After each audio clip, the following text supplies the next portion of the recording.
Freemasonry, we all know about it, we've all read about it, we've all heard about it, and today we're going to attempt, if we can, to unravel some of the mysteries of this most secret of all societies. We did promise you a few months ago, I said that we'd look at Freemasonry.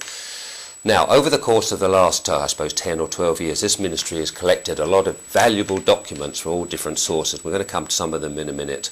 But I'd like to start with a quote which came from the Catholic Directory of 1960, and I now read, "It has been maintained that Freemasonry is unknown to most of its craft, managed by 5 or 6 Jews who bend its influence in every possible way to work against Christianity." That's from the Catholic Dictionary 1960. Now I want to move on quite quickly because we're going to cover a lot of ground here. We've got some wonderful books we're going to try and do, either in this part or a part 2. Barry Smith, wonderful 2 books there, and a wonderful book by W.J. McCormack on Christ, the Christian and Freemasonry. Because that's what we try to do at this ministry. We try to give a Christian perspective on Freemasonry, why you ought to get into it, why you ought to get out of it. Now, first of all, I'm going back to a wonderful document that came in Punch. You remember the satirical magazine Punch, which was owned by the controversial Mohammed Al-Fayed, he who owns the Harrods in London and the Ritz Hotel in Paris. And Punch, wonderful magazine at the time, it's now defunct, put out this registration form, roll up your trouser leg, how to join the Masons. And it all goes through it, how you can join here. They want to know all about you. Have you ever been convicted in court of any offence? No, I've not been convicted, and so forth. Bit of a spoof document, but a lot of truth in there, all about the Masons.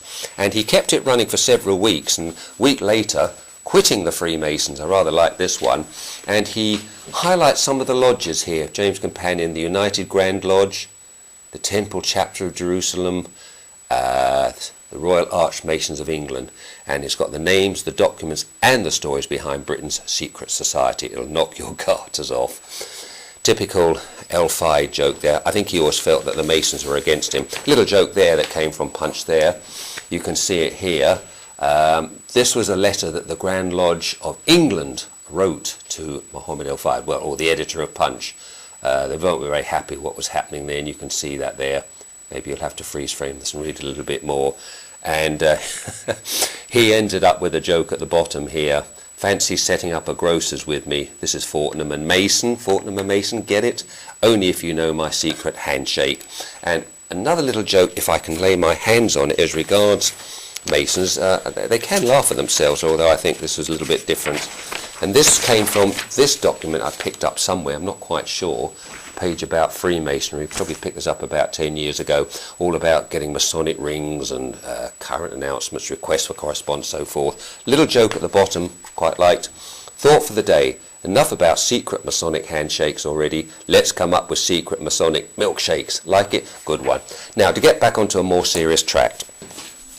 About 10, 12 years ago, I went to a book fair in Crystal Palace, South London. I went to the end of it, actually. I'd missed the morning, and there was a gentleman there selling up some stuff there.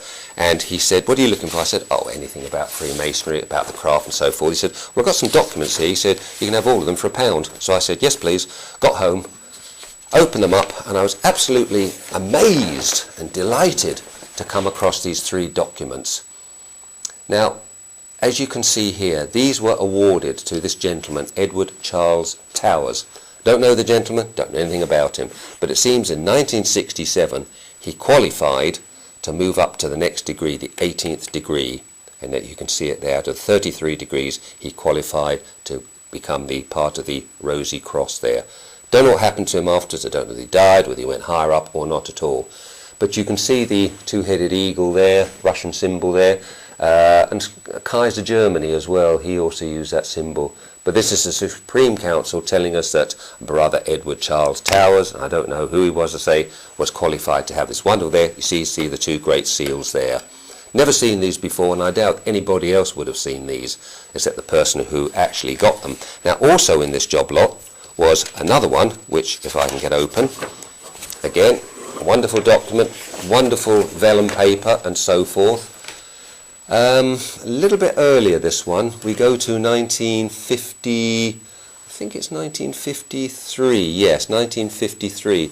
Again, the Supreme Grand and Royal Chapter of Royal Archmasons of England awarding this gentleman this splendid document, which he probably had framed and had up in his study. There you see a seal there.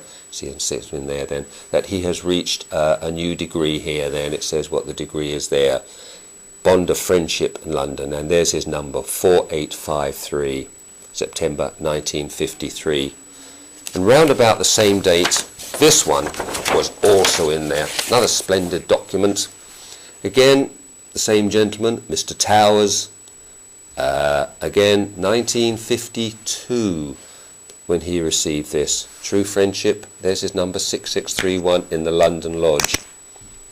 Right Honourable the Earl of Scarbungley, it says there, KC, Grand Master, awarding it to this gentleman. And I suspect probably what happened was that these are on the wall. He may have gone actually high and gone up to the 33 degrees. Now, as you know in Masonry, there are 33 degrees. Now, I've done a little map here, a little chart, if I can lay my hands on it. It's a little thing I did myself to give you some idea of it. Here it is here. Now, you probably know most of this, but the first degree is entered apprentice. Then we go to master mason and so forth. Entered apprentice and master mason and fellow craft. So entered apprentice, fellow craft, master mason. Most masons, I'm told by a mason, will get no higher than this. This will suit them for their business purposes, for business deals and so forth. But you start going up the chart there. And our friend who we've just seen was up to number 18, which, if I can see it, there it is there, the Knight of the Rosy Cross. So he's halfway there and he's moving up very, very quickly. Now, you've seen all the documents there. Oh, another little thing there. We're always told in Freemasonry that so much of the money goes to charities. This came from Punch, again, by two journalists, and they claim here there that the Duke of Kent has acknowledged that of the 16 million net expenditure by the major Masonic charities last year, only 1.3 million, just over 8%, went to non-Masonic charities. So it's very much an apartheid thing there, that so much stays in there. Now, moving along quickly, and forgive me for this, but we're trying to get so much packed in on this there. We move along now to some of the books, and if James can pan in on some of the books here that we've got. We're going to be able to do this, or maybe we'll have to do a part 2 on this. I'm going to wind it up here now. I'm going to have a little break. We'll come back later and we'll look at these 2 books. So till then, a little bit of Masonry, Maranatha. Well, welcome again to this ministry as we journey through this discovery of Freemasonry. And we've got a lot more information to give to you, which we didn't get into the one which we unfortunately had to remove. But I'd like to start off with a cover my wife did some years ago, an A to Z of Freemasonry. And there you see the great architect of the universe and the all-seeing eye. But over the years we've collected a lot of information, a lot of fact sheets and documents have been sent to us and so forth. So if I can start off with something that came out of the now defunct magazine Punch, and it says here, the Duke of Kent has acknowledged that of the 16 million net expenditure by the major Masonic charities last year, only 1.35 million, just over 8%, went to non-Masonic charities. So they're always saying we do so much for charities, actually only 8% went there, and that was from the Duke of Kent, who of course was the Freemason and is the head of the order now. Now this is a little chart I put together, very sort of basic, but it gives you some ideas, the top 33 degrees there, and you can see that we start off with the entered apprentice, the 2nd degree fellow craft, and the 3rd degree master mason. And I was told by a mason many, many years ago that very, very few masons will get beyond the master mason. And as you saw through some of the documents we had last time, the gentleman, he got this high, 18. But anyway, that's that there now. Now, here we have the unveiling secrets of the list of companies and portfolios, British Energy, BP, Norwich Union and so forth, all tied in with it. Here's something I picked up some years ago, a page about Freemasonry. I don't know where I got it from, but it's a miscellaneous book that you could buy, certain lapel pins, rings and so forth. And I rather like the joke on the back here, thought for today, enough about secret Masonic handshakes, let's come up with a secret Masonic milkshake. Should we laugh at ourselves? I don't think so, very, very serious. Now, we mentioned Punch, and most of these documents have come from Punch.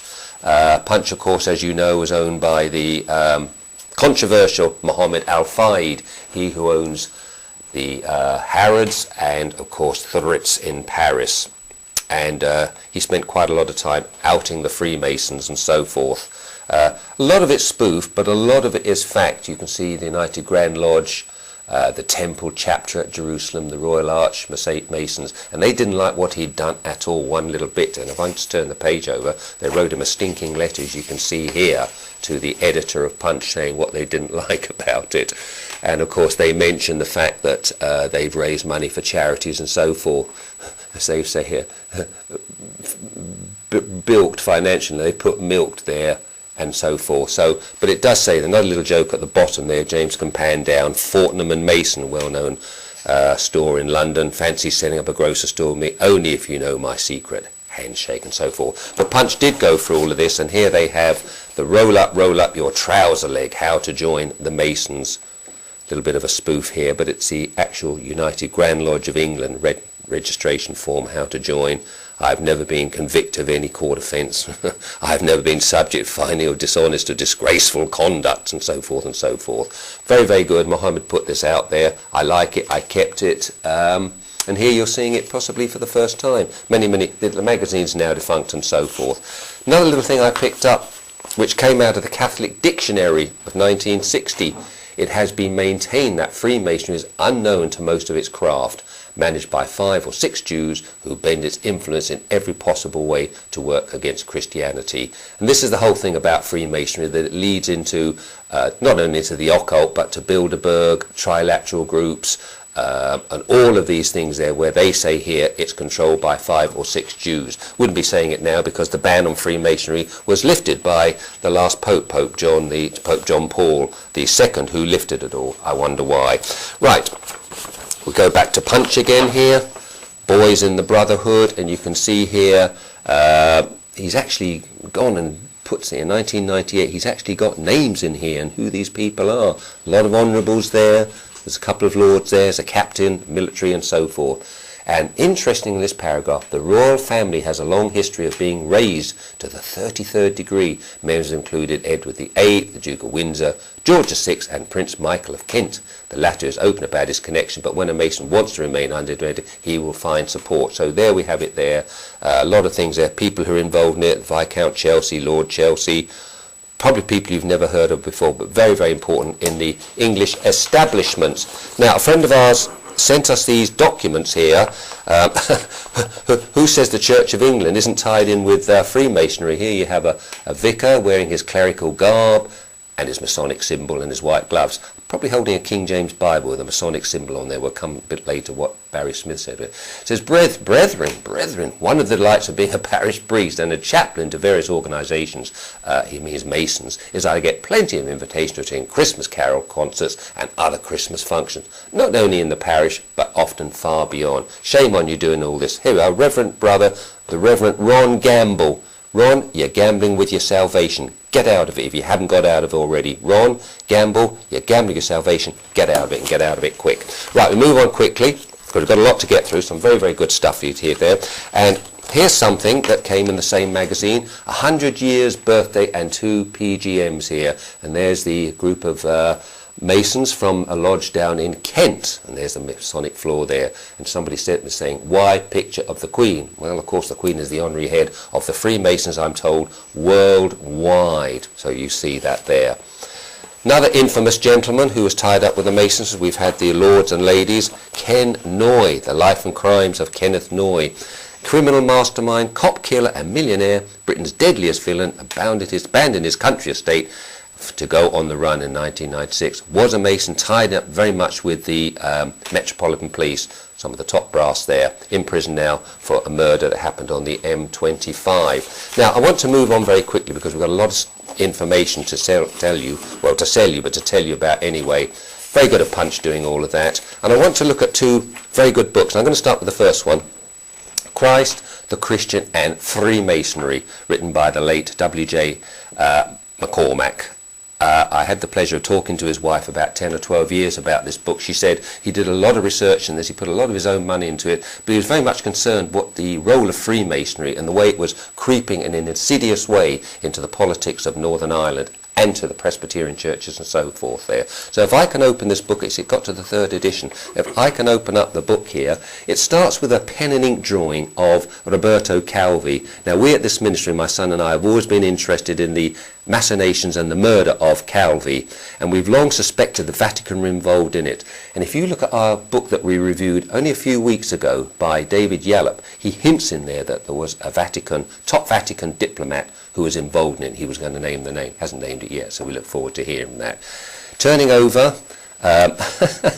here we see a prepared candidate for the entered apprentice degree. Remember, that's the first degree. Now, I hope he's not one of my relatives, and you probably hope he's not one of yours, because quite honestly, if you saw one of your relations standing like that, the trouser leg rolled up, the shirt ripped, the rope across there, the blinds and so forth, all to be prepared to taken into the craft to be presented to the other Masons. It's shocking, isn't it, when you think your family, probably your father or your grandfather or uncle or whoever, went through all of this. And I remember someone in our family was very embarrassed by it a few years ago. And a couple of interesting little photographs he's picked up here.